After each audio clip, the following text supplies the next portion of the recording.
রণবীর সিং তার অভিনয় জীবনে অনেক ধরনের চরিত্রে অভিনয় করেছেন, তবে কোনো ছবিতেই আগের থেকে বিখ্যাত কোনো চরিত্রে অভিনয় করেননি তিনি।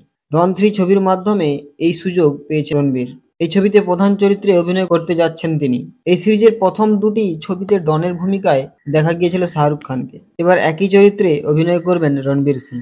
এর জন্য ইতিমধ্যেই অনেক ট্রোলিংয়ের মুখে পড়তে হয়েছে রণবীরকে। দর্শকরা বলছেন শাহরুখ অভিনীত চরিত্রটি তিনি ভালোভাবে করতে পারবেন না। চলতি বছরেই এই ছবির শুটিং শুরু হওয়ার কথা ছিল। এখন খবর আসছে এই ছবির শুটিং স্থগিত রাখা হয়েছে। তাহলে রণবীরের এই ছবির শুটিং কবে থেকে শুরু হবে? সাম্প্রতিক খবর এসেছে আগামী বছরের শুরু থেকে ডন 3 ছবির শুটিং। ছবিটি নির্মাণ করেছেন ফারহান আখতার। ডন 3 ছবিতে রণবীরের বিপরীতে অভিনয় করছেন কিয়ারা আডবাণী। অনেকে বিশ্বাস করেন যে তিনি এই ছবির জন্য উপযুক্ত পছন্দ।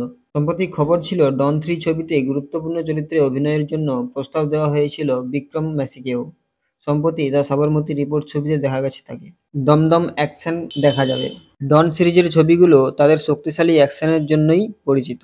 এমন পরিস্থিতিতে বলা হচ্ছে ডন 3 এর অ্যাকশন দৃশ্যগুলো হবে আন্তর্জাতিক স্তরের। দর্শকরা এই ছবিতে রণবীর সিংকে অসাধারণ অ্যাকশন করতে দেখতে পাবেন। রণবীরও অ্যাকশন নিয়ে পিছিয়ে নেই। তিনি তার অনেক ছবিতে প্রচুর অ্যাকশন দৃশ্য দেখিয়েছেন। এখন দেখার বাকি ডন চরিত্রে শাহরুখের জায়গায় রণবীর সিংকে কত মানুষে পছন্দ করে।